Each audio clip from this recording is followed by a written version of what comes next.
Hello, I Deepshikha Bhadoria welcome you all to another episode of our show All About You, where today we will discuss on a very relevant and important subject, spirituality and its need in today's hard and fast life, where people are losing their calm and temper very readily. People are anxious, they are not happy at all, and are losing their peace of mind. So, to have a sincere discussion on this subject, we have with us in our studios a very special guest, Annu Kalra ma'am. So, why to wait? Let's start with her. Annu ma'am, a very warm welcome to you. Thank you so much. I really appreciate your time. It's my pleasure to be. With our first question, I would like to know, ma'am, as you have for over 20 years of experience working in corporate world, and as far as my knowledge, you're a phenomenal painter as well, and you're a spiritual guided author. You have written a book, well-known book, Avirbhav. So I would like to know how your journey into spirituality kick-started. So thank you, very nice question. Like you mentioned, I have 3 decades almost of experience in the corporate world, and being a single parent along with it, there have been a lot of challenges, and therefore spirituality has had a very huge role to play in my life to bring me to the space where I feel peaceful, calm, and have enough clarity to be able to help others with this issue. And how it kick-started, well, first thing is, the Bhagavad Gita says that if anybody has been on the spiritual path, in the next lifetime, they will find themselves in an environment which supports their spiritual growth. So I was very fortunate that way, that when I was, not formally, but when I was adopted by my foster parents, there was a environment of peace and calm and satsang in the house, because they were followers of Radha Swami satsang. So since the very beginning, I have had circumstances which brought me towards the spiritual truth. And of course, how it got kick-started consciously is a story which I have often shared, which is when I was going through a lot of angst. There was a part of me which was always dissatisfied, saying there has to be more to life than dealing with financial challenges, looking after your own children, bringing up, taking care of the family, and doing work from morning to night. And there was this Sai Baba temple that used to fall on the way while I was driving back home. And I would stop there and I would look at Baba's statue and I would ask him, please show me. There has to be more to my life than this.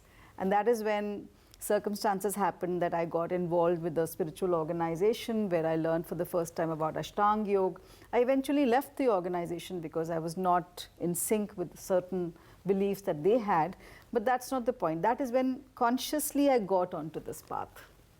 So nice to hear from you, ma'am. Moving on now, India is known as a spiritual country globally. So, and there has been a number of spiritual gurus from time to time from India. And not going very far, if we talk about Swami Vivekananda, he led India to World Forum, where in his Chicago conference speech, which is remarkable and unforgettable for all of us, he gave the message of bringing all religions together and treat them equal and as one. So, if we look at the World Happiness Index, the ranking of India is really worrisome. I mean, 136th rank out of 144 countries. India, even Pakistan is ahead of us in terms of happiness. So I would like to know from you why we Indians are not happy despite of having quality education, good lifestyle and many more. Okay, so the first way we can start being happier is to stop paying attention to these kind of surveys. Okay. Yeah. That is the first thing. And despite the fact that we have this spiritual heritage, which, as you rightly mentioned, Swami Vivekananda pointed out and shared with the world, we have not been very connected to it, especially in the urban area. In the rural area, they still have the practices and the rituals which help them stay in touch with their Sanatan Dharma. But unfortunately, in the urban landscape, there has been a detachment from the core values which are the foundation of the spiritual heritage. I mean, if you can see the breakup of the joint family system and the nuclear families. We had problems getting along with mothers-in-law who would take care of our children, but we are held to ransom by maids and nannies, right?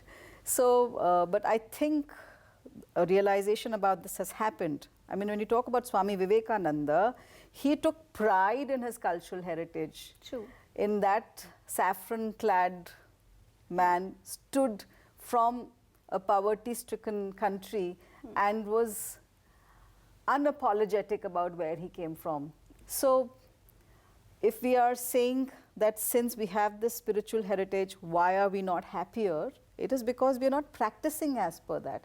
But I think a kind of a renaissance is happening. People are discovering that the Indian culture, the rich spiritual heritage is not just about religion, it is about a way of life, it is about well-being, because Sanatan Dharma is not just about religion, it is a social science, it is a behavioral science, it has got psychology, child psychology, it's got medical benefits. And once we start recognizing that, I think we will come back to a better space. Correct. Moving to our next question, ma'am.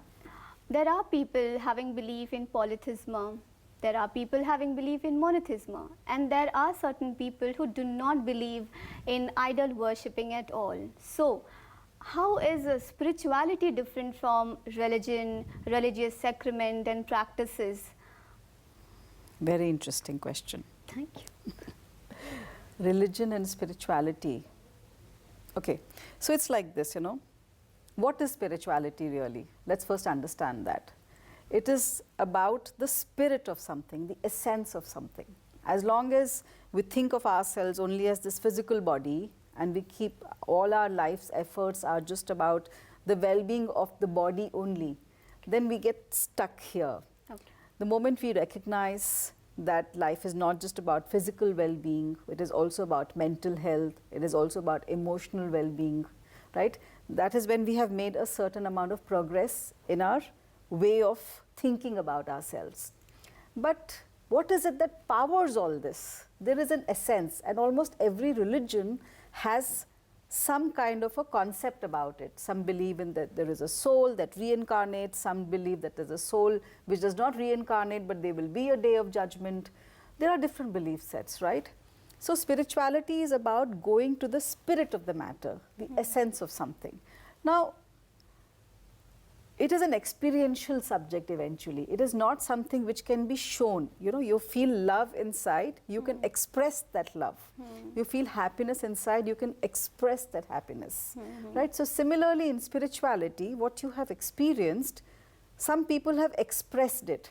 But yet that the feeling is so intense, that experience is beyond words, that they find that they are unable to truly communicate what it is that they are experiencing.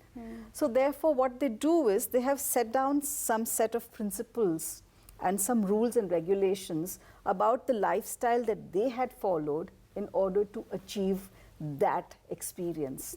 Because while they can't communicate the experience, they can communicate the steps they had taken in order to have that experience. So those steps, when they get codified, it becomes a religion. But spirituality is an individual thing. Okay. Right? So you can be religious as well as spiritual. Yeah. You can be spiritual as well as religious.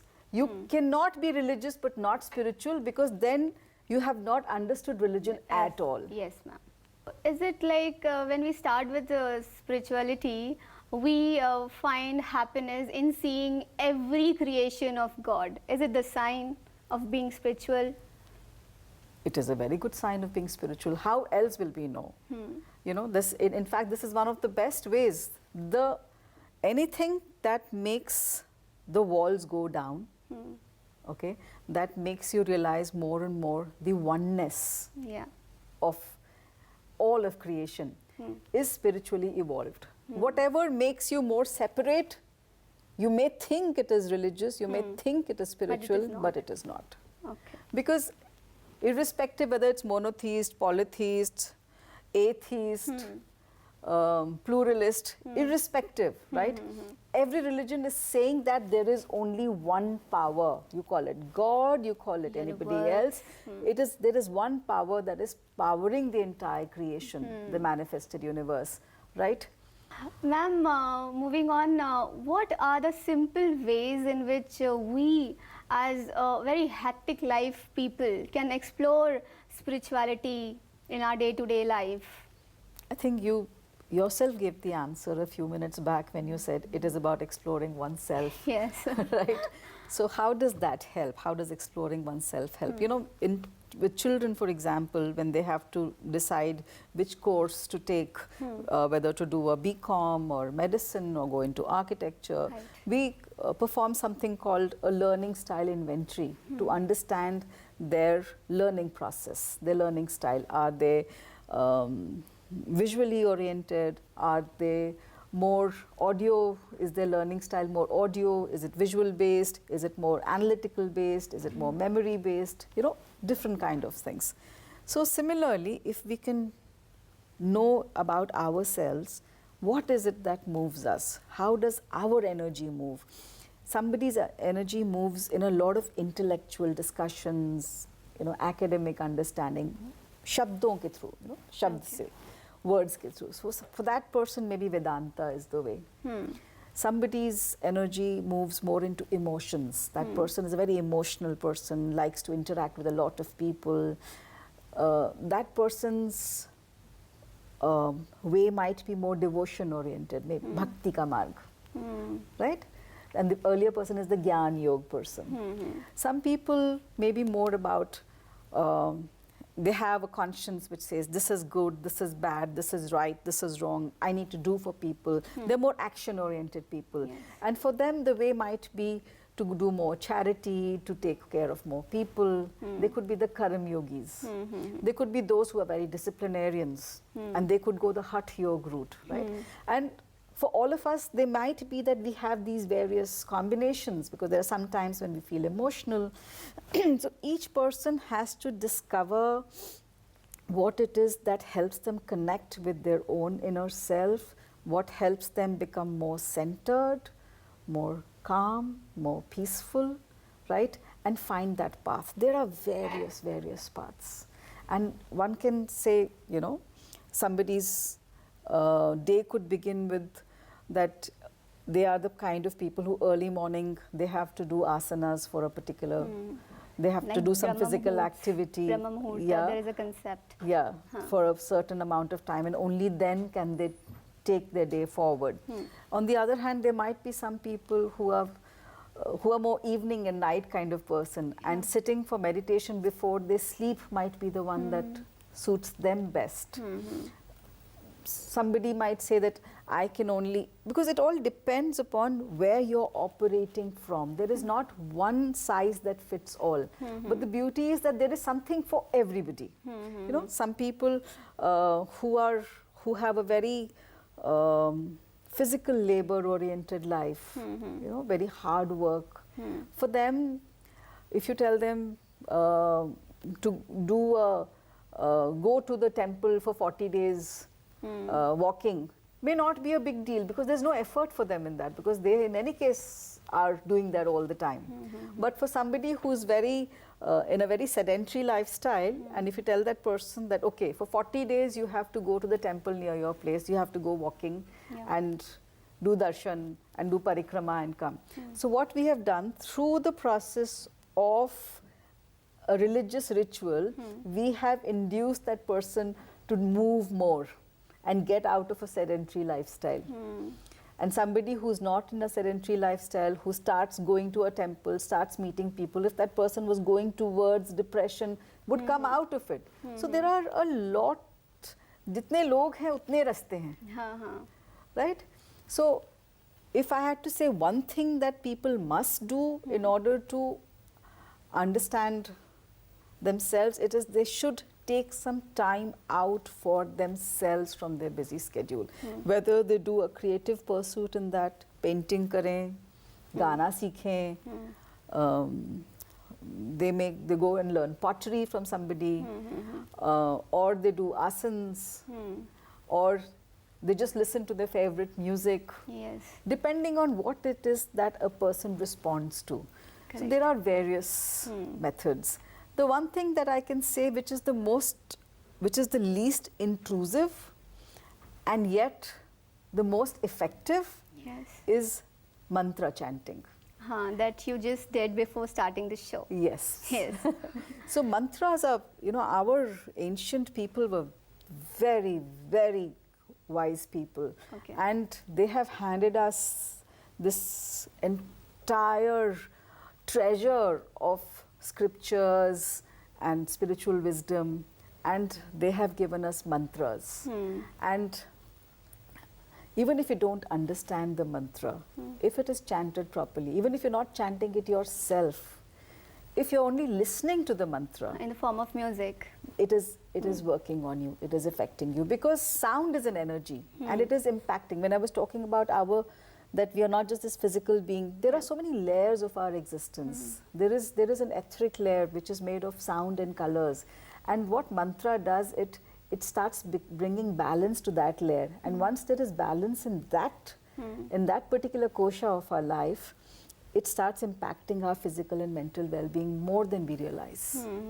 So yes, if there is nothing else you can do, start listening to mantra for some time every day, and that will start taking you into your next step automatically, because life has to be lived one day at a time. It's not having a long-term goal, because long-term goal, everybody's is one, which is moksha. moksha. It doesn't matter which part of the world. It could happen this lifetime, in multiple lifetimes, but long-term goal to ek hi hai. But life is lived day to day. So the journey is taken one step at a time. And wherever you are, you have to take your next step from there.